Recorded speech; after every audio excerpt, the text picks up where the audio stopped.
ku fidmooday Mareykan oo gacan dhaaf reerahana taqaana oo ku raarayeen toban noqdeen oo awood ku xirto weeyday oo awood ku qabsato weeyday oo toban haween Minnesota waagu ugu bari jiray gobolka ugu dhici jiray oo seexan jirin oo imankan intii saddex sho ku qaraxsatay Nairobi ku intan miirooga edo hodanay noloshaadii naftaadii baad waxaan ku yiri ka gashay nafsi oo wuxuu qaban weeyday Soomaaliya xaqaaga ma baahnaadeen adoo kana kuma baahna haddaad joonisan istaxando gurigii aamna Cabdilaaha kaaga heystay kaasaad geeman ku nageedo taasaan ku leeyahay adiga taasa kaaga baahan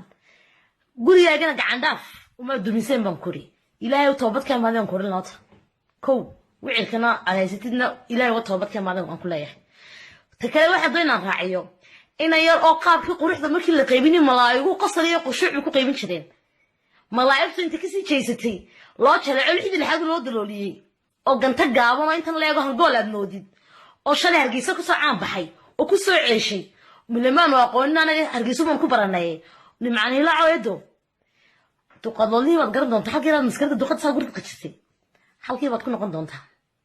xamartaa sheegayna dhex fadhi baan ku yiri cid kugu ma haystay calanka xilli qortku calanka aan intaan ugu qaadanay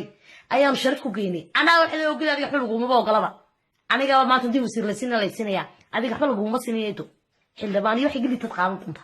ma fahamtay adeer xamar xambaaro qiinta sibsiisa wax xambaaro naag orod la faaq wax u qabso single mother maad guursateen ka weyno ka cirweyno ku dheer inta ku soo eegta hadda dirka leedahay waxaad u guursatay fiisa doon bay hayd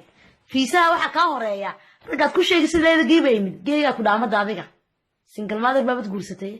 hada khair leh halka ilaahay adiga igu timin jirin adna wada haysto qalaadiyo shaydaan baad ku haysta ninkaasna waa nin caan oo la yaqaano xamartina shay dhex fadhiyo ku cabisa liido halkaas uu ku soo horeeyay oo ilaahay waxa ku soo fadhiyo bilo ma fahamtay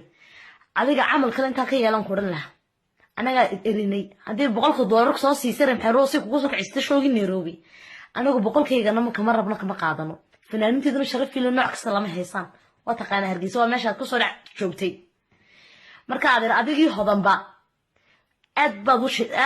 u dheeraynaysaana aga dhigtayna leeyahay hodana nolosheeda daryeel uga baahan